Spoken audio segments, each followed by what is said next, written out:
Hello ghouls! Tonight we are at FanFest Nights at Universal Studios Hollywood, dressed as Franken-Velma because I heard there's some monsters running loose on the backlot. FanFest Nights is an after-hours event where they feature beloved fandoms that have their own themed areas to explore. So let's head in! Huge thank you for Universal Studios for these fancy tickets.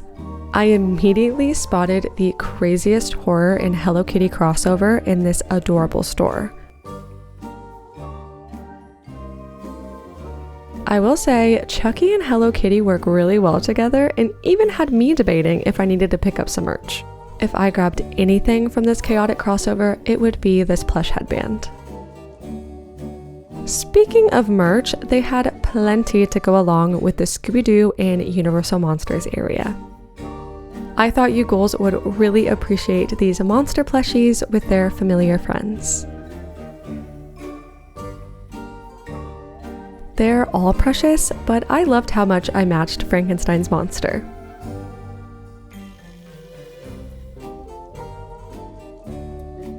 We decided to venture down to the lower lot where you will find Dungeons & Dragons, Super Nintendo World, and our first stop of the evening, Jurassic Park.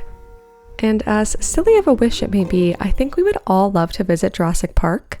Luckily, these dinosaurs were far from threatening, so it was probably the closest that we'll ever get to actually going. Shane was a dinosaur-loving and fearing kid, so we definitely had to take this all in until we heard some commotion coming from the back.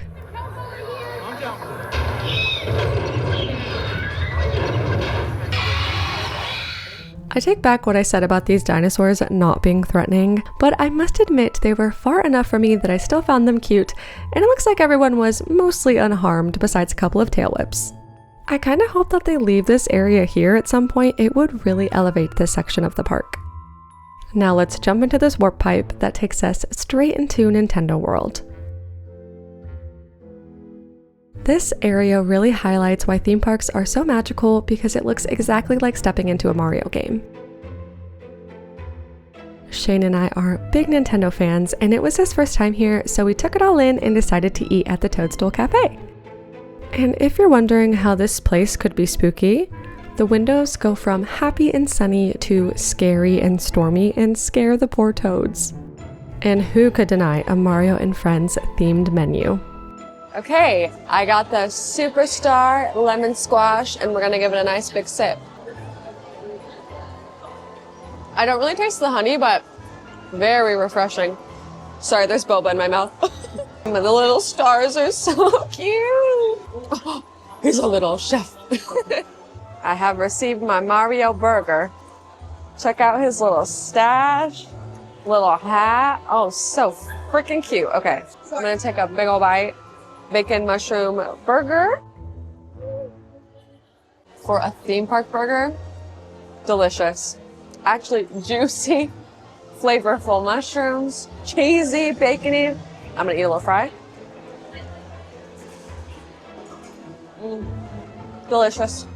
After fueling up on mushrooms, we were feeling speedy and ready to race. And what's spookier than a walkthrough of Bowser's Castle? This queue was so insanely themed and fully decorated, I almost didn't mind waiting. If you play Mario Kart, who do you usually play as? I feel like that says a lot about a person. I usually play as my boy Drybones, but today I guess I was myself in a Mario hat.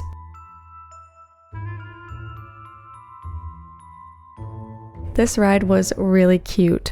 What you don't see is there's a screen on our visor that allows us to shoot shells at objects and racers, so it's an interactive game.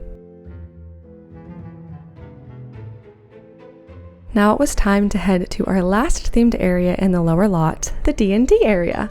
This was an interactive live show where you were assigned a class by where you were in line, and you get small tasks depending on that class during the show. We were rogues, so we had to be extra sneaky. You travel through different rooms that help your party learn more about the adventure, and you are assigned a leader of your group that takes you through the show. Some of these areas contain quick puzzles or animatronics, like this Mimic or Xanathar. Steal from Xanathar. No, no, no.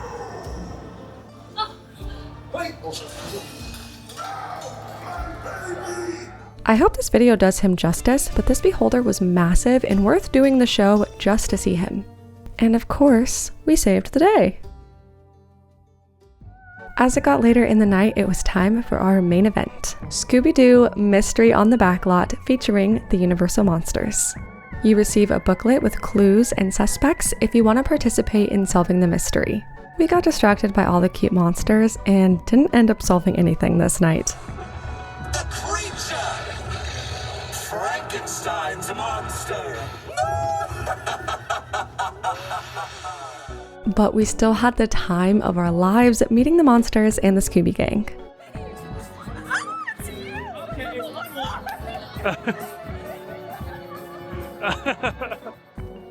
If you're confused about this interaction, I met Scooby a couple weeks prior and he remembered me. This was absolutely the highlight of my night. Hi, Scooby! That was my Scooby! And of course, we had to rep our favorite spooky dog by getting some of his favorite snacks.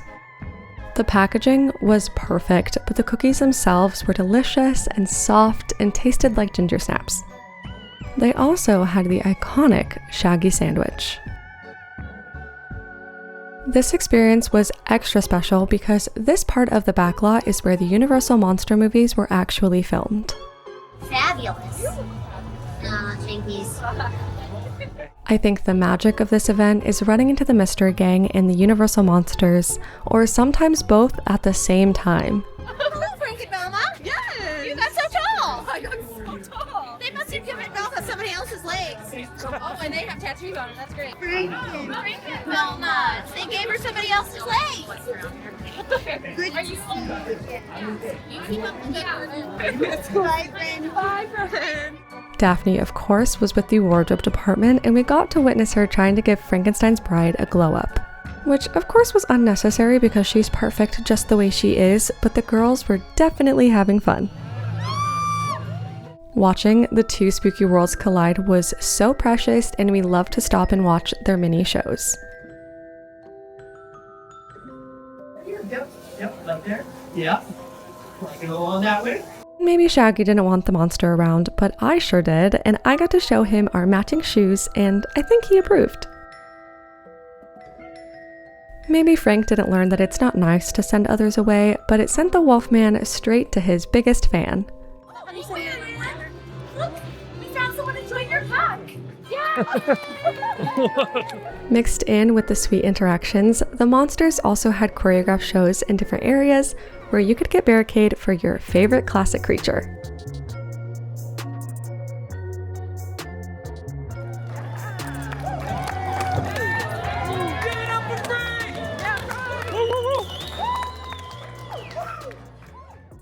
And have you solved the mystery with us tonight? We have not solved the mystery. We did a lot of We did socializing. socializing. Oh, well, We that's, got distracted. that's okay. The Phantom Director is just walking around thinking he can take control. Maybe we're not the right fit to be detectives, but we still wanted to see the big reveal with all the people who participated in the mystery. Thanks to all of you, but we have everything we need to solve this mystery. You cannot stop what has already begun. I am coming for you. Jeepers. Up the stairs. Behind you, Freddy. Like where's my lasagna? It's you. It was fun hearing everyone's excited or frustrated reactions to the big reveal. Mystery solved. The tram took us right past Amity Island for a last spooky touch before dropping us off at the end of our night. FanFest nights turned into FanFest early morning, so it was time to head home. Thanks for watching, ghouls. I hope you have a wonderful and spooky day.